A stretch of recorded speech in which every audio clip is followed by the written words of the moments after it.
Imagine an engine so large that a person could stand inside one of its cylinders. It can be as tall as a 4-story building, weigh more than 2,000 tons, and produce over 100,000 horsepower. But here is the strange part. While a car engine may spin several thousand times per minute, this mechanical giant may turn only about 80 to 100 times per minute. And yet, it can push a fully loaded container ship across an entire ocean. So, how can an engine moving this slowly produce enough force to move one of the heaviest vehicles ever built? How does it start? How does it breathe? And how does all that power reach the propeller without an ordinary transmission? To understand it, we first need to forget almost everything we recognize from a car engine. A car engine is compact, fast, and connected to a multi-speed transmission. A giant container ship uses a completely different approach. Its main engine is usually a low-speed, 2-stroke marine engine designed to produce enormous torque.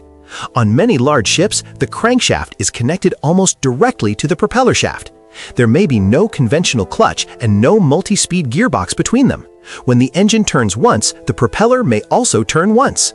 That direct connection eliminates some mechanical losses, but it creates an enormous challenge. The engine must generate useful propeller speed and tremendous torque at the same time. That is why everything inside it is built on a massive scale. Some of these engines have up to 14 cylinders arranged in a single straight line. Each cylinder can be nearly 1 meter across, and a piston may travel more than 2 meters from the top of its stroke to the bottom. One piston assembly can weigh several tons. Beneath the cylinder sits a crankshaft that can extend for tens of meters and weigh hundreds of tons. But size alone is not the secret. The internal design is what allows the engine to survive these forces. At the top of each cylinder is the combustion chamber. Inside the cylinder liner, a huge piston moves up and down. Unlike the piston in a typical car engine, this piston is not connected directly to a short connecting rod. Instead, it is attached to a long piston rod. The piston rod travels downward to a component called the crosshead. The crosshead slides vertically between strong guide surfaces, and a connecting rod then links the crosshead to the crankshaft. This arrangement keeps the piston rod moving in a perfectly controlled vertical path. It prevents the enormous sideways force from being pushed directly against the cylinder liner, and it allows the engine to use an extremely long piston stroke. The crosshead design also helps separate the hot, contaminated cylinder area from the clean lubricating oil surrounding the crankshaft and bearings. Now let us follow one complete combustion cycle. Although this is called a 2-stroke engine, it is very different from the small 2-stroke engine in a motorcycle or lawn tool. A large marine 2-stroke completes one full power cycle during a single revolution of the crankshaft. That means every cylinder can produce a power stroke on every revolution. The cycle begins near the top of the cylinder. The piston has compressed a fresh charge of air into a very small space. This compression makes the air extremely hot. At precisely the right moment, fuel injectors spray a carefully measured mist of fuel into the combustion chamber. There are no spark plugs. The fuel ignites because of the heat created by compression. Combustion rapidly increases the pressure above the piston. The expanding gases force the piston downward through its long power stroke. The piston rod pushes the crosshead. The crosshead moves the connecting rod, and the connecting rod rotates the massive crankshaft. This is the moment when chemical energy becomes mechanical power. As the piston approaches the bottom of the cylinder, the exhaust valve opens. Hot exhaust gas begins escaping through the top of the cylinder. A moment later, the descending piston uncovers a ring of openings near the bottom of the cylinder, called scavenge ports. Pressurized fresh air rushes through these ports and flows upward. It pushes the remaining exhaust gas toward the open exhaust valve while filling the cylinder with clean air. This process is called scavenging. Because fresh air enters near the bottom and exhaust leaves through the top, the gases move mainly in one direction through the cylinder. The piston then begins moving upward. It covers the scavenge ports, the exhaust valve closes, and the fresh air becomes trapped. As the piston rises, it compresses that air until the temperature is high enough to ignite the next injection of fuel. The injectors fire again, and another power stroke begins. All of this happens once in every cylinder during every crankshaft revolution. The cylinders fire at carefully spaced intervals, so instead of receiving one violent burst of power, the crankshaft experiences a continuous sequence of powerful pushes. But scavenging requires a huge amount of pressurized air. That air comes from one of the most important parts of the entire engine, the turbocharger. Exhaust gas leaving the cylinders still contains a large amount of energy. Instead of allowing that energy to escape immediately through the funnel, the engine directs the exhaust through a turbine. The turbine spins a compressor on the same shaft. The compressor pulls in outside air, compresses it, and sends it through an air cooler before it enters a large scavenge air receiver connected to the cylinders. Cooling the compressed air makes it denser, allowing more oxygen to enter each cylinder. This supports more complete combustion and greater power. At low engine speed, when the exhaust may not yet provide enough energy to drive the turbocharger effectively, electric auxiliary blowers can supply the additional scavenging air.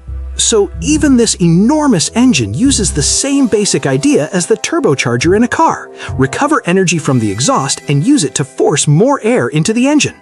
The difference is the extraordinary scale. Now consider the torque being delivered to the propeller.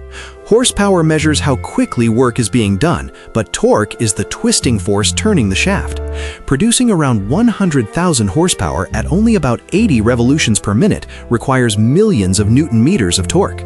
This is exactly what a giant ship needs. A massive propeller operates efficiently at relatively low speed, pushing an enormous volume of water backward rather than spinning rapidly. The reaction force pushes the ship forward. Because the engine and propeller are closely matched, the ship can use a direct shaft connection instead of spinning the engine quickly and reducing the speed through a large gearbox. The ship does not accelerate quickly. It may take several kilometers to stop, and changing speed requires careful planning. But once moving, the engine can maintain steady power for days or weeks at a time. Starting such an engine presents another engineering problem. A small electric starter motor would never be strong enough to turn this crankshaft. Instead, the ship stores highly compressed air in large tanks. Before starting, pumps circulate lubricating oil, cooling systems are activated, and the turning gear used during maintenance is disengaged. Starting valves then release compressed air into selected cylinders in a carefully controlled sequence. The air pushes the pistons down and begins rotating the crankshaft. Once the engine reaches sufficient speed, fuel injection begins, combustion takes over, and the starting air is shut off. On many direct drive ships with fixed pitch propellers, the engine itself is reversible. To move the ship backward, the engine is stopped and the control system changes the timing sequence for starting air, fuel injection, and exhaust operation. Compressed air then turns the crankshaft in the opposite direction.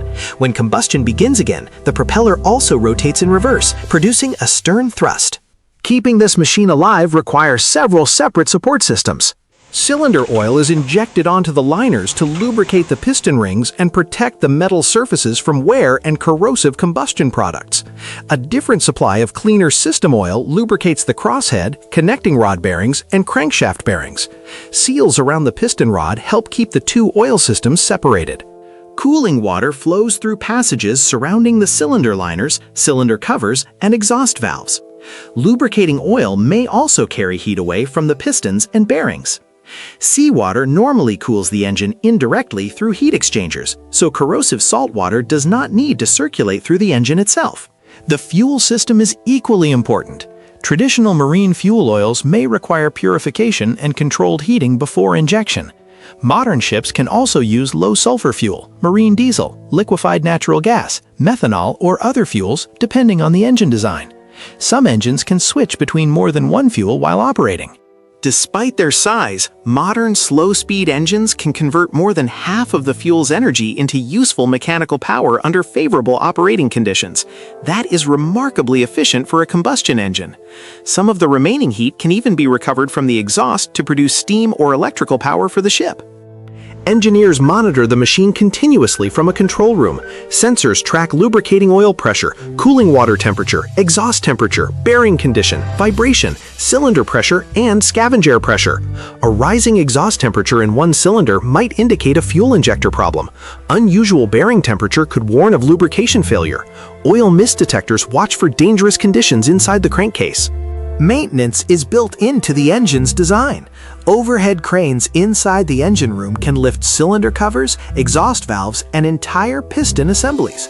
Engineers inspect piston rings and cylinder liners, service fuel injectors, check bearings, and measure wear.